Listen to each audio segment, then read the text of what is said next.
Good morning, everyone, or good afternoon, good middle of the night, or wherever you're joining from, whatever time it is. Thanks very much for joining us right now. I'm Euan. I'm marketing manager for Userbrain, and I'm really delighted today to be joined by Samantha Ali from Usersnap to discuss effective user testing with you. Originally, we were going to talk about when, how, and why in relation to user testing. But we've actually added a what as well. So that's, I guess, an extra treat for you. Hi, Klaus. Nice to see you in here. If anyone wants to spam the chat, feel free. It's always good to see some familiar faces. It'd be great to see where everyone's joining us from and maybe a little bit about what you do. You can also use our chat to network, of course. We're more than happy for that. And at any point, please do feel free to ask any questions. But before we begin, I would just like to hand over to Samantha. Maybe you could give us a little introduction about yourself and what you do. Yes, absolutely. Thanks for having me today. Yes, I'm Samantha, and I am the growth marketer here at Usersnap. I'm based in Italy. Previously, I was living in the US. Yeah, definitely a big change. But I've been with the company now for a year, and of course, a lot of learning, a lot of these webinars, and I think we have a lot of good examples and context to share. So I'm excited to dive in. Yeah. So on that, as you can see, I've got my mouse hovering over the second screen here on the presentation. So yeah, let's dive in. And it's great to see as well in the chat. We've got people joining us from Singapore and Pakistan. So I'm not sure what time it is there, but it's definitely a better time than it would be if you were joining from the States, for example, where it's, I think, the crack of dawn right now. So Yes. let's get into effective user testing. When, how, why, and as I said, as a bonus, what? So to build exceptional products, you must spend time with your own users. And that's kind of the premise of user testing, I guess, in a nutshell. And that's kind of what we've built this whole presentation on today. So for example, this is, if you've ever been to one of my webinars before, this is an example I love to give. So 80% of CEOs believe that their product delivers a superior customer experience to their competitors. However, approximately 8% of their customers agree. So what we're left with is a massive experience gap from the perceived experience to the actual experience. So yeah, I guess this is all kind of old news to a lot of you if you're joining us as a UX researcher or a UX designer or a product manager. But again, this is just one of the premises that we kind of built this presentation off of. So what is user testing? And I think I'd like to hand over to you, Samantha, because I really love your take on what user testing actually is and should be. Yeah, and I'm happy that we're starting the presentation talking about what it is. And I know you're going to highlight what it's not, but in general, like user testing and gathering feedback is a crucial step area in the product development cycle. And I like to use analogies to explain things because it's just a fun way to understand. But it really is that user testing is serving as a reliable compass for teams. So it's gathering feedback through this treasure hunt. So you know what the end goal is. It's going to be a complex process, but all of this feedback that you're gathering and insights is really kind of like your map to get there.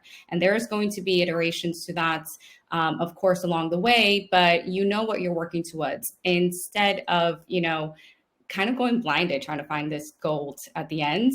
Why not have a trusted compass that works or in a map?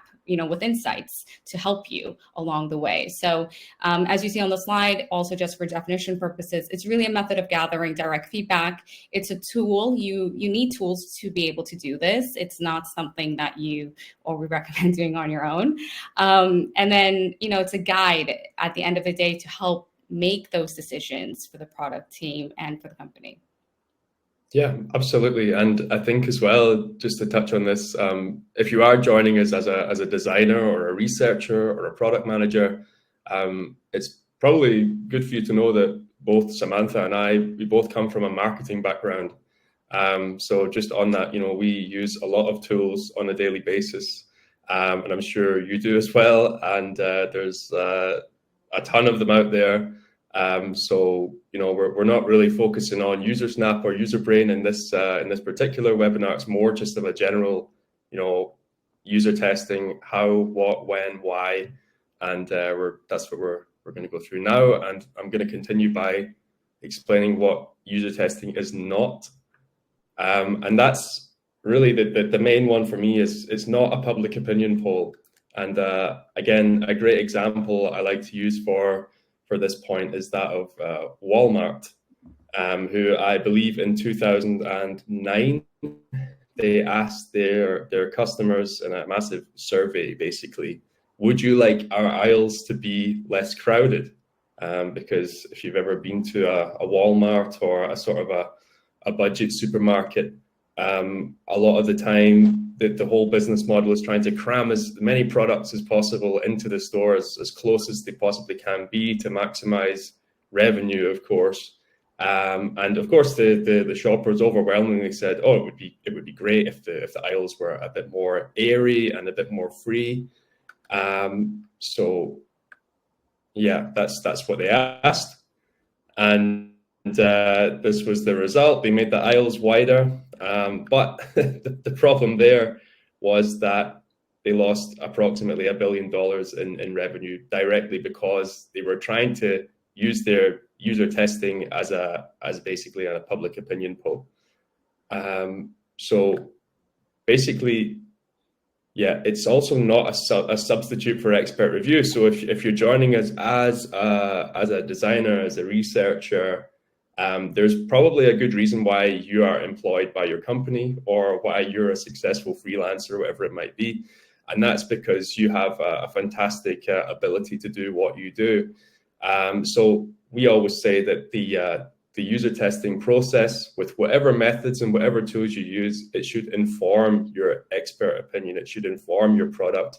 It shouldn't be a be all and end all.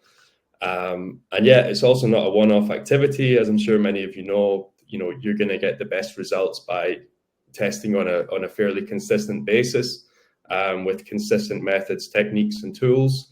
And yeah, that's something that we always recommend. So I'm just going to continue with a few stats. I know for some of you it's still quite early, or maybe it's late in the day if you're joining us maybe from Singapore. So just to wake you up a little bit, here's a few quite interesting stats, maybe just to sort of make you sort of think about this a little bit differently. Half of a developer's time is spent fixing issues that really could have been avoided, which is quite alarming. And problems during development can be so much more expensive to fix than during the design process. Almost every user who fails to find what they're looking for on your website will basically just go to your competitor. And in a testing environment, especially on the qualitative side of things, 5 testers usually can find approximately 85% of all usability issues. And that's, again, more prevalent when you're testing on a consistent basis, again, with the same tools, methods, techniques, and it's really sort of embedded in your design process.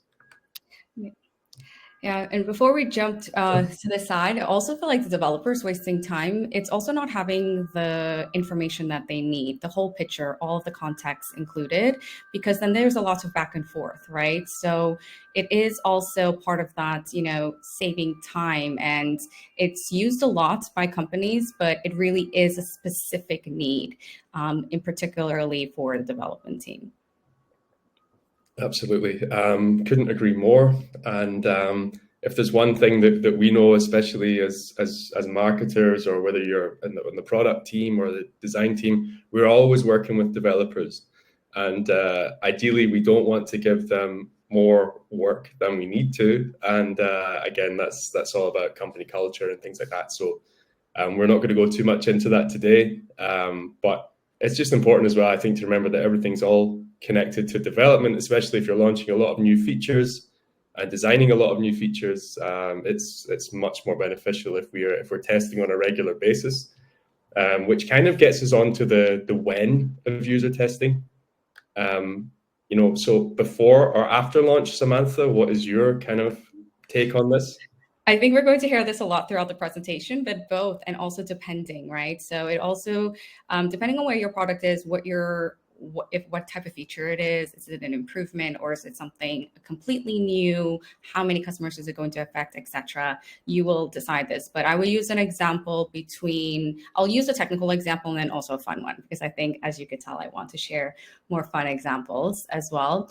But when we were working on one of our feature releases, we did a testing to a small group of users to be able, and we selected who these users were based on their activity within our product. And then we'll be able to get that feedback into if it's working, what they like, what they don't like, make the iterations to that before the actual release.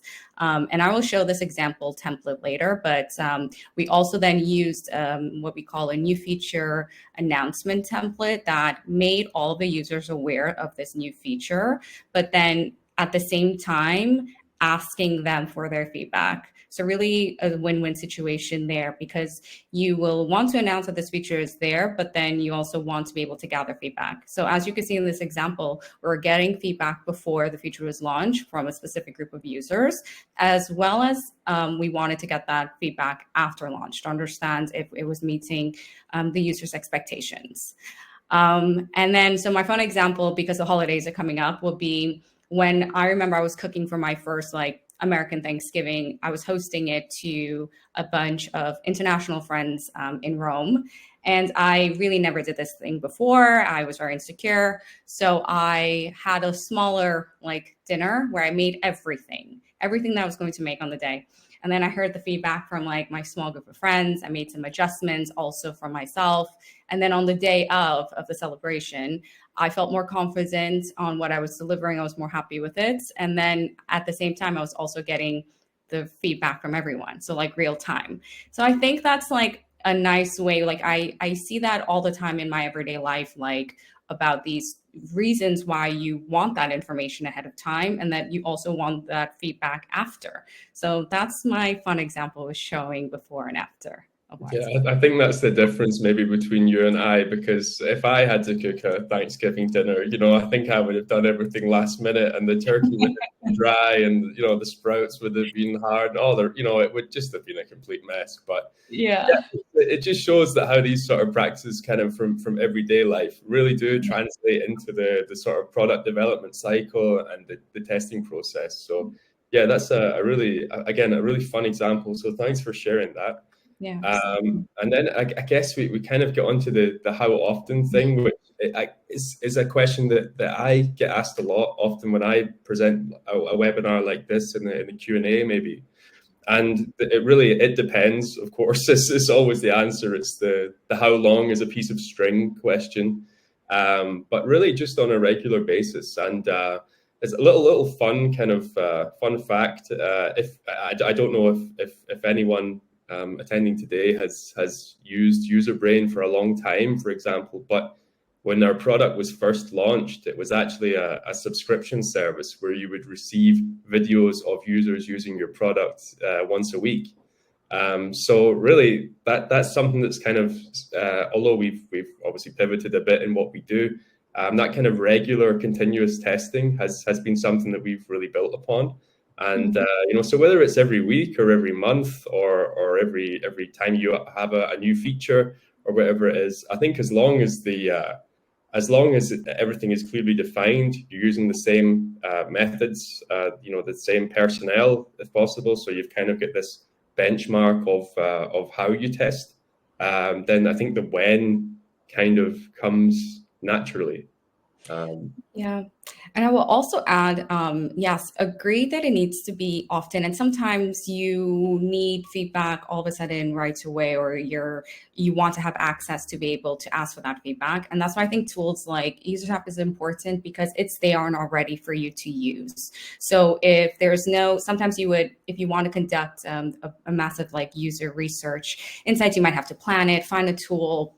There's a whole process aligned with it. But I think because we're in this environment of creating products, and we're going to talk about this more, that users love, so more user-centric products, you want that feedback pretty often. And then to have that feedback often, you need to be able to have a tools that allows you to ask for that feedback at optimal times in the user journey. Yeah, 100%. I think in our more kind of user-centric landscape, as you pointed to, that we're getting into now, it's all about, how quickly can we get the insights, how accurate are they, and again, I think that's something that like an environment that Usersnap really thrives in. So yeah, brings us on, I guess, to the why. Why do we do this in the first place? And I guess there's so many ways so many angles that we could look at this from. But yeah, it comes down to that. We want to build products that people love to use. As we were just talking about there, products are becoming much more user-centric in our research processes. That's a sort of a big trend, I guess, since the last 10 years or so. So we want to beat design bias, because as I was talking about earlier, in terms of being experts, if you're a designer, again, that does come with challenges as well. We need to be able to take feedback and really to be able to use that feedback to improve our products and to make better informed product decisions. And I think that kind of thing's what separates a good team from a great team. I agree. And I really want to echo that part about being user-centric, because yes, now we have majority of products are focusing on that. And what is the change is that, product teams are not looking at users as numbers anymore, but as human beings. So I was having a conversation with my colleague, and we were talking about how we are consumers of products all the time, and you have feelings and thoughts, and the way when you're frustrated with something, how you express that, etc. But it really is building that empathy with your users, putting yourself in their shoes, and being able to build a product that meets their expectations. And then when there are things that are going wrong and not meeting their expectations, like how are you solving that? And is it, okay, well, we're going to release this and fix later, don't care, deal with that problem later? Or are you planning ahead and anticipating, okay, so this is a new feature and this is something we're testing out, and we really want to hear feedback so that we can iterate it to make it better? Like how are you communicating this with your users and making them feel part of that process versus just delivering something and just seeing what happens? Yeah, again, it's just kind of like, throwing the spaghetti at the wall and seeing if it sticks. So I guess this is really the nutshell. This is what we're avoiding with user testing. But obviously that's very base level analysis for me. So we'll move on to the next slide. Really, we need to be able to future-proof our products. Sam and I were talking earlier, and we were talking about how not just all products, but our own products. So Usersnap, Userbrain, that we are working with on a daily basis, how much faster everything is moving now, and really that's in some part at least to do with the rise of AI and how many AI tools there are that we can work with. Again, more tools that we can talk about. But yeah, that's really what we're doing with user testing as well. Is we're making our products future proof. We're making sure that we stay innovative and sort of ahead of our competition, not just on usability either. So yeah, one of the sort of I guess the features that we've launched in the AI kind of side of things recently is our AI insights. As you can see by this beautiful low resolution GIF that I've added to the presentation here.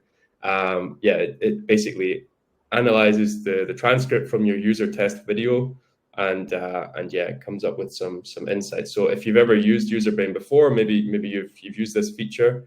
I'd honestly love to hear your feedback from this as our users. But if not, again, it's available with the Userbrain free trial. So basically, it's just a way of speeding up the analysis process. But we do still encourage watching your user test videos and not just relying on the AI, because it's a machine. It's not a trained user experience expert if you're a designer or researcher. So yeah, it's going to miss stuff that an expert eye won't miss. And yeah, it gives it a little hashtag there. So this one was tagged user confusion. Very interesting stuff, and it's all available in the report as well. So a shameless plug for our own AI feature. But again, just kind of on that point, everything is moving a lot faster now, and because of AI, we're also able to analyze user tests faster, and we're also able to extract more information quicker and frankly with less effort than we ever had to use before, which again gives us so much more free time in our working day to focus on other tasks. Yeah, that's quite an interesting thing, really, the rise of the AI in the user testing space. Yes, I couldn't agree more. And I mean, I think it would be a shame not to even mention about AI right now, because I think, like you just saw, like you guys are launching new features in AI, and so has Usersnap. And of course, we are a similar back. We are talking here about user insights and research and how important it is. And we have launched our products in the beta mode, and right now we're collecting the feedback on how these features are kind of working and understanding if it's meeting expectations.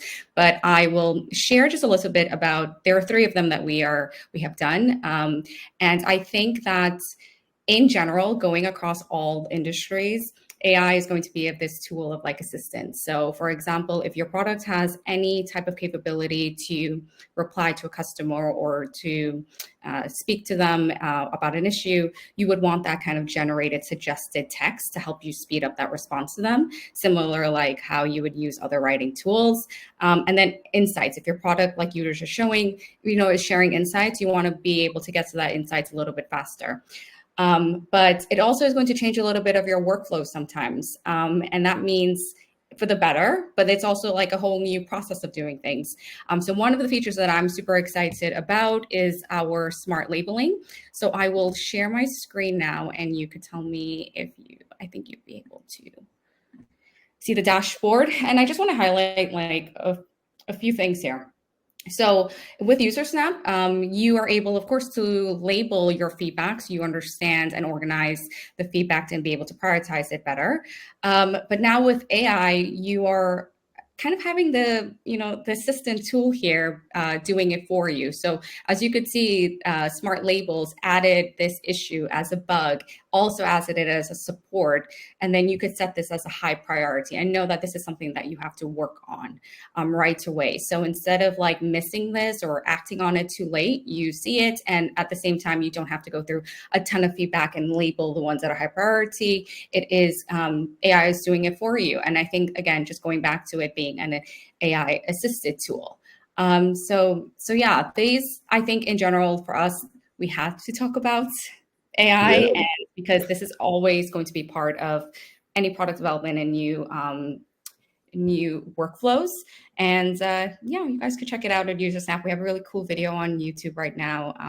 And yeah, let's continue. Yeah, it's really is. It's fascinating. I know it's kind of like it's something that's discussed all the time right now, AI. I mean, even though a lot of the tools are not sort of in that hype phase anymore, we're kind of maturing a little bit with the AI tools. But I was lucky to be at the Web Summit 2 weeks ago in Lisbon, and almost every startup there, almost every product I was looking at, and there were hundreds of them. They were all doing something with AI, which I think just kind of shows the direction in which we're going, and the fact that Usersnap and Userbrain, we've kind of adopted these tools as testament to that. And again, that it kind of reinforces our point of that it's not just our users that are using our products as a testing tool. We are also using our products as testing tools, and we are sort of leveraging our own users, leveraging everything about our platform to help us grow as well. So it's really a fascinating time for the AI side of things. We're talking a little bit about techniques there with the AI features, which I guess brings us on to the how we test. And I'll just put the next slide on, just show you really just how crazy the landscape is for user testing. User testing is kind of like an all-encompassing phrase or whatever that can kind of that can contain so many different techniques. So you've got things like card sorting, guerrilla testing, eye tracking, A/B testing, remote user testing, first click testing, and that's really just half of it, because I couldn't fit them all on this wonderful graphic that I created in Canva in about 45 seconds. So yeah, that's really just to give you an overview of you kind of need to find the tools that are right for your product, and as I said, there are many different ways that you can kind of work that out. And I guess, Sam, these are the main questions that you would be asking yourself. Yeah, I agree. And I echo that. Yeah, you decide what is working for your team, but you also want to have a tool that allows you to do different types of testing, because you can say, okay, for example, that you only want qualitative and not quantitative. You would want probably both of that, and also maybe sometimes one or the other. And part of this process of like how you are collecting the feedback, and we'll show some examples of like easy to start templates and what you would be using them for. But I also just wanted to emphasize a bit on when you have qualitative or quantitative feedback, you really want to be able to share that and close kind of like the feedback loop. So what we're talking about here is that you're getting this, say, qualitative, or I should say quantitative feedback, and from your users, and you want to be able to pass that along to your development team. It sounds easy, but how are you doing that? And how are you allowing your team to make more informed decisions? And that is through making sure that the tool you're choosing is also being able to integrate with the tools that you have. So if you're using Jira or Azure DevOps, you want to be able to incorporate that so that they have also your developers have the necessary context to it, as well as your CS team or marketing individuals. So maybe you have a feature that you've released and you've got a lot of quantitative data to it, but you understand that, okay, I need to maybe conduct a few user interviews to gain a little bit more qualitative insights. But you could then look at this data from the users that did submit feedback and select who on which based on what parameters, and get a group of users that you would then schedule this one-on-one session with. And to be honest, there's even a template for that to help you get that out there faster. So I would say that, and now we're on the template side of Usersnap. As you can see, there's different categories. So maybe something was really small release and I want to understand a thumbs up or thumbs down approach. So it's just a really quick action that the user needs to give me, and to kind of give an indicator of like satisfaction or not. But then in my example before, talking about like more of I want to schedule a user interview, I might have to go into the user research and look for that template, and I can easily execute that. And again, I mentioned this earlier, we always say easy, but what does it actually mean? And it is here. So this is what it looks like once you click, start, and I want to use this template. I used this example earlier, the new feature announcements here. And I remember when I joined Usersnap, I was playing around the product, and I was so surprised at how easy I was able to just like create a project, create a survey. You can name it. You could then also use a preview button, test it out, see what the feedback looks like. And you could target it to specific groups like I talked about before. And then really important part of it is that now you have all this feedback. It doesn't just sit there. Like, what do you do with it? And part of acting on that feedback is getting it, integrating it through to the right teams. And if there's one thing we want to take away here on far as like what we believe in our customers are seeing at Usersnap. When we're seeing effective user testing, it's really like the quality of the feedback that you're getting. So you want it to be precise with user context. You want to understand more. You want to be able to show, don't tell. So I want to see exactly what your issues are. I want to see what you're seeing so then I could understand that feedback. And then to tie and see the full bigger picture of it, I want to be able to get that environmental metadata. So I want to see what browser you're on, and I'll be able to help assist you more. So I think quality feedback, it also allows you to have like effective user testing. Yeah, no, 100%, and that's what it's all about. That's in the same kind of regard. That's the reason why, for example, at Userbrain, we do offer the satisfaction guarantee, because nobody wants to get a sort of a not very useful test video back. So that's really something that we strive for, and again, that's why we put our testers through quite a rigorous qualification process.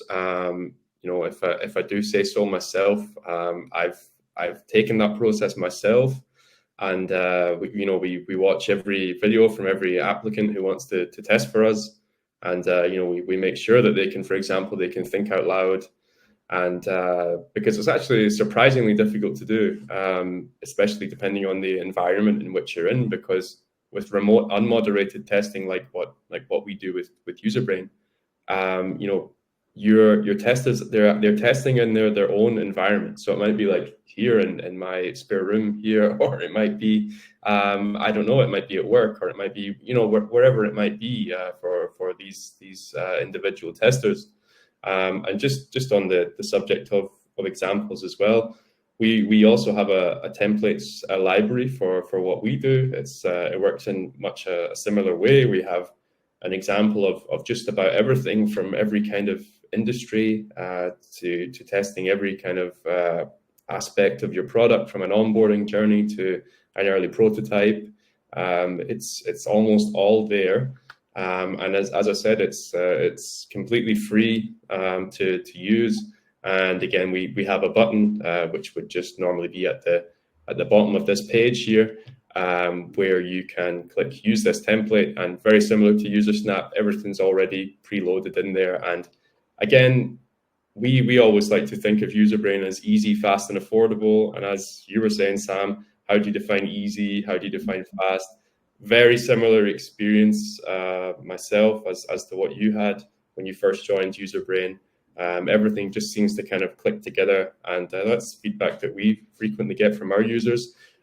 So yeah, that's again something that we strive to really achieve. And yeah, with the templates here, I think it's still a work in progress, but it's a great resource. I think if you are new to user testing and you want to sort of improve your skills. It's also a creative process as well, don't forget. I mean, these templates, whether it's Usersnap or Userbrain, they're a really great starting point, but after a while, you'll probably want to kind of put your own identity on the tests, if that makes sense, and really optimize every single test that you do for your product, which I think is where we're going to end.